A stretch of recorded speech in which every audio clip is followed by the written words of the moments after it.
देखिए 8वां class lesson 8 में क्या है, एक चर वाले रेखिक समीकरण। सबसे पहले हम लोग जानेंगे चर संख्या। कौन संख्या?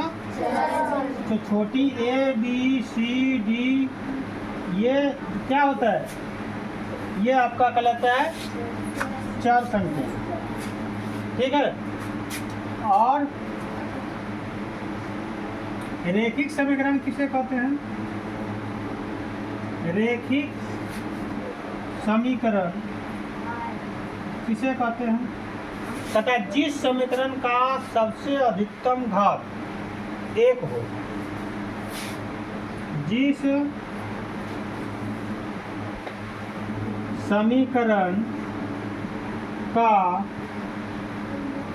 सबसे अधिकतम घात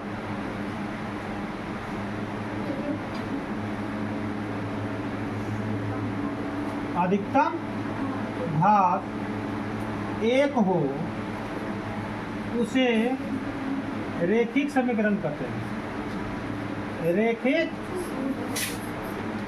समीकरण कहते हैं। ध्यान देना, जिस समीकरण का अधिकतम घात एक हो उसे क्या कहते हैं? रेखिक समीकरण। जैसे 2x + 5 = 0। ध्यान देना, 2x + 5 = इस समीकरण में चर संख्या वाला क्या है? यह है। इसका अधिकतम घात यहाँ कितना है? यह कौन समीकरण होगा? रेखिक समीकरण। यह क्या होगा? रेखिक समीकरण होगा, ठीक है। और 2x² + 5 ये बताओ रेखिक समीकरण है? ये रेखिक समीकरण नहीं है। क्यों नहीं है? क्योंकि इसका अधिकतम घात कितना है? अगर 3x⁴ + 5 लिखेंगे बराबर 0, बताइए रेखिक समीकरण है?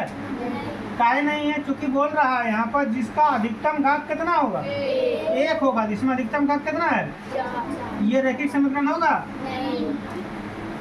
2x² + 3y = 0। इसका अधिकतम, इसका घात कितना है? 2।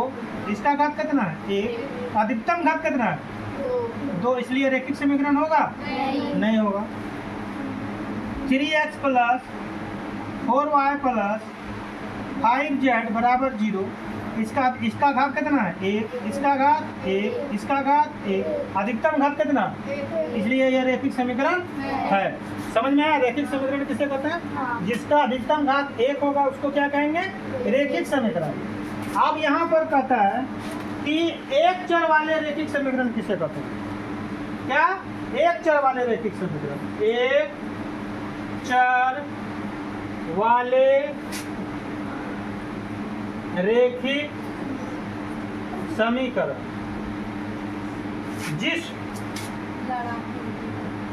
समीकरण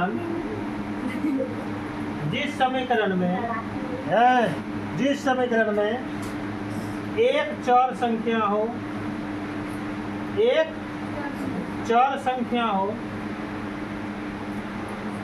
चर संख्या हो तथा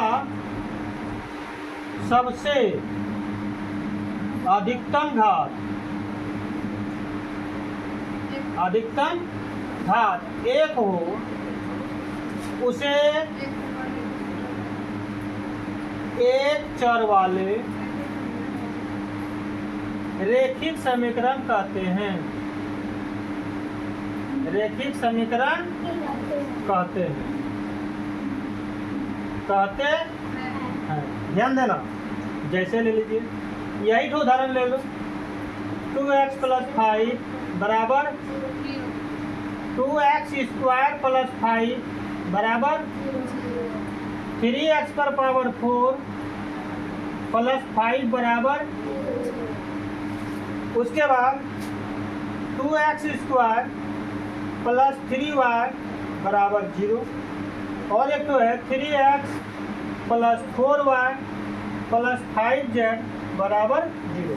अब ध्यान देना, ये समीकरण रेखिक समीकरण है ना? चूंकि अधिकतम घात 1 है, लेकिन क्या एक चर वाला रेखिक समीकरण है? इसमें चर संख्या क्या दो है? एक। कौन तो है? x। इसलिए एक चर वाला रेखिक समीकरण है। दूसरा नंबर में एक चर वाला रैखिक समीकरण है? नहीं है। एक तो चार तो है लेकिन रैखिक समीकरण नहीं है क्योंकि अधिकतम घात 2 है। इसमें एक चर वाला रैखिक समीकरण है? रैखिक समीकरण तो एक तो है लेकिन चर संख्या तो एक तो है लेकिन अधिकतम घात 4 है, इसलिए रैखिक समीकरण नहीं है। इसको हम कुल मिला के कहेंगे एक चर वाला रैखिक समीकरण नहीं है। बताओ इसमें एक चर वाला रैखिक समीकरण है? इसमें है? क्यों? कोई हाँ कोई नहीं। इसका मतलब नहीं इसलिए होगा क्योंकि चार संख्या एगो x है, एगो y है, एगो तो चार संख्या क्या को हुआ। और यहाँ पर बोला क्या बोल रहा है? एक चर वाला। तो एक चर वाला है? आप समझ में आया एक चर वाला रैखिक समीकरण? चलिए इसको लिखिए।